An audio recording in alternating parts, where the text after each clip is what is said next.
大家好，今日咧我想同大家咧分享下我最近用嘅網球拍。最近呢半年咧，我都係用STM 嘅網球拍嘅。咁呢個 STM 嘅網球拍咧，就for training 嘅。咁佢個拍頭咧就好重，咁個 ROA 咧亦都係好高嘅。咁我以前咧未用呢塊球拍之前咧，又會響嗰啲其他網球拍咧，響個拍頭嗰度又加好多鹽啊。咁但係咧個 ROA 咧，咁就個強度咧亦都係唔夠嘅。咁自從我用咗呢塊 STM 咧，我都覺得幾順手嘅。咁佢係可以幫助我哋咧，就係可以咧 feel 到點樣可以打個 relax volley 嘅。咁因為如果你淨係用個手力嚟打咧，咁你好快咧會感覺到咧就好攰㗎啦。咁你一定要放鬆咧咁嚟打嘅。點樣放鬆嚟打咧？亦都要經過學習啦嚇。咁你先至可以咧運用到呢塊拍嘅。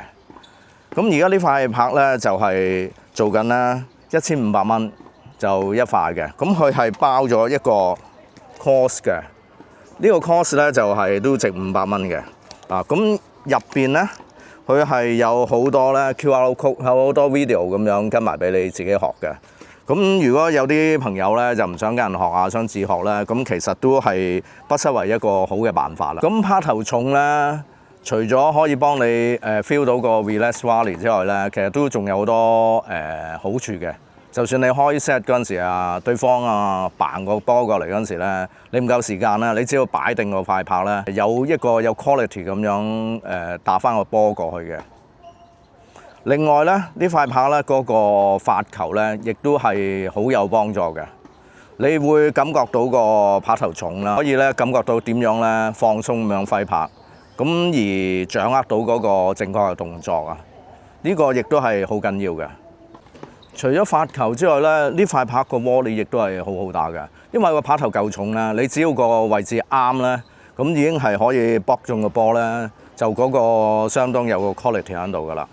呢隻球拍咧，除咗有好多種顏色之外咧，而家新出咗咧，亦都多咗2種色喎。呢個漸變嘅色，呢個咧就係藍變綠嘅，都相當靚仔嘅。咁另外一隻咧就有少少紫色嘅變色龍咁樣。咁呢個成本咧當然就高好多啦。咁呢兩塊咧就都相當搶手啊。咁或者都要等一等先有。咁而家咧，如果你 join 我嘅 course 咧，10堂以上咧就會送呢塊球拍嘅。咁亦都係 quota 咧只有10個嘅啫。如果大家有興趣咧，就快啲聯絡我啦。Thank you，拜拜。